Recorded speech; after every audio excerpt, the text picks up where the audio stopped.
मेव्याचे लाडू करणार आहे। त्याच्यासाठी एक काजू, किशमिश आणि अक्रोड आणि बदाम याचं हे मी मिक्सरमध्ये छोट्या पॉटमध्ये बारीक करून घेतलेलं आहे पहा हे। आणि याला आता मिक्स करून घेते सर्व मिश्रणाला। त्याच्यासाठी मी हा 1 ग्लास रवा भाजून घेतला आहे पहा, गुलाबी कलरचा छान शुद्ध तुपामध्ये छान कलर येईपर्यंत। आणि त्याच्यासाठी पाऊण ग्लास पिठी साखर विलायची टाकून हे बारीक करून घेतलेली आहे। आता मी हे याच्यात सगळं मिक्स करते। आता हिवाळ्याचे दिवस आहे, मुलांच्या फरवरी महिन्यामध्ये परीक्षा आहे, त्याच्यामुळे मुलं काही जेवण करत नाही, अभ्यासाचा ताण असल्यामुळे। तर एक मेव्याचा लाडू खाल्ला की थोडीशी मुलांना तरतरी वाटते, म्हणून मी म्हटलं आता करून घेते। तुम्ही पण करून घ्या अशाच पद्धतीचे मी सांगते। आता हे सगळं मिश्रण बारीक एकत्र केलं मी। आता त्यामध्ये हा भाजलेला रवा टाकून घेते, छान तुपामध्ये भाजायचा आणि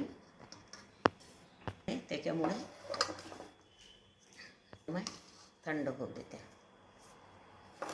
ते सगळे मिक्स झालेलं आहे। यामध्ये रवा गरम असल्यामुळे मी चम्मचनेच मिसळून राहिली आणि याच्यातच आता गरम गरम याच्यात ही साखर घालून घ्यायची, पिठी साखर। आणि याला आता छान मिक्स करायचं। हे गरम आहे रवा, त्यामध्ये हे साखर छान वितळून जाईल।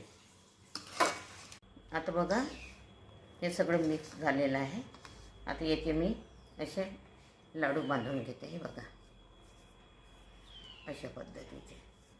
याचं प्रमाण बरोबर झालं पाहिजे, म्हणजे लाडू बरोबर जमतात, नाही तर भगरा पडते लाडू।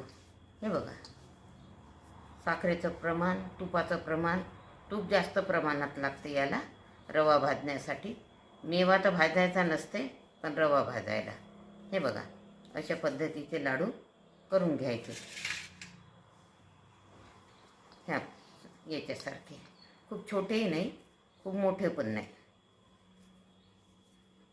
आमच्या नाताला आवडतात असे हिवाळ्याचे दिवस, थंडीच्या दिवसात मुलांना अवश्य द्यावे मेवाचे लाडू।